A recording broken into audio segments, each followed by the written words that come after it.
அனைவருக்கும் வணக்கம். இப்போது நம்ம ராகு கேது கெட்ட கிரகங்களா இல்லைனா வழிகாட்டிகளா அப்படின்னு நம்ம எல்லா ஜோதிடர்களுக்குமே ஜோதிடர் இல்லாமல் பொதுவாக இருக்கிற எல்லா மனுஷங்களுக்குமே என்னடா இது வாழ்க்கை அப்படின்னு தோணும். நம்மளும் ஜோதிடர்களும் அது 1ஆம் இடம் 2 4ஆம் இடம் 7ஆம் இடம் 8 12ஆம் இடத்துல இருந்தால் அது தோஷம்னு சொல்கிறோம். ஆனால் அது எதை கெடுக்குது? நம்மளோட வாழ்க்கையவா, ஆத்மாவையா, இல்லை நம்ம அட்டாச்மெண்ட்டையா?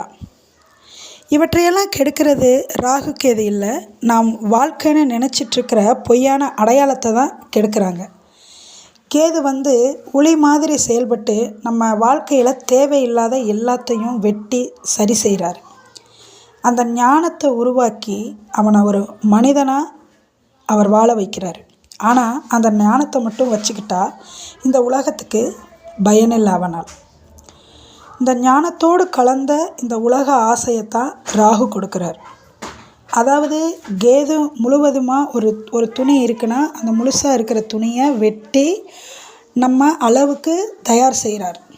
என்னென்ன உறவுகள் நமக்கு இந்த வாழ்க்கையில் தேவையில்லையோ அவங்களையெல்லாம் வெட்டி தயார் செய்வது போல் ஒரு சரியான அளவாக எக்ஸ்ட்ரா துணியை வெட்டிட்டு தயார் செய்கிறார்.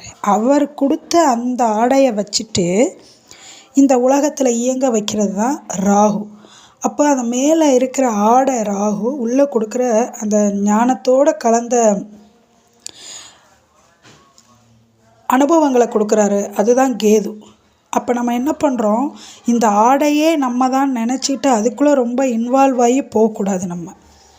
நம்ம ஒரு வேஷம் போட்ட நாடக நடிகன் அப்படின்னு இருந்தோன்னா இந்த உலகத்தில் நிம்மதியாக வாழலாம். இல்லை இந்த வேஷமே தான் நான் அப்படின்னு நினச்சிட்டே வாழும் பொழுது தான் இதெல்லாம் நமக்கு ஏன் நடக்குது, இதெல்லாம் நான் இந்த மாதிரி வாழ்க்கையில் கஷ்டப்படுறேன் அப்படின்னு நம்மளே கடந்த காலத்தை பற்றி நினச்சிக்கிட்டு வருத்தப்பட்டுருக்குறோம்.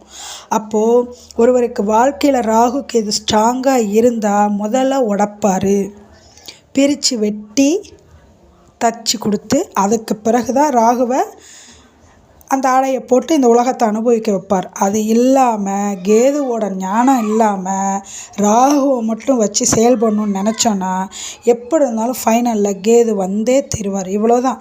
இதை புரிஞ்சுக்கிட்டோம்னா நம்மளும் ஜாதகம் பார்க்கும்போது ராகு கேது எந்த இடத்துல இருக்காங்க, எந்த விஷயங்களை அவர் உடைக்க போகிறார், இவர் எந்த விஷயத்துக்காக தயாராக இருக்கணும். அப்போது கேது இருக்கிற பாவம் உடையும், ராகு இருக்கிற பாவம் செயல்படணும்.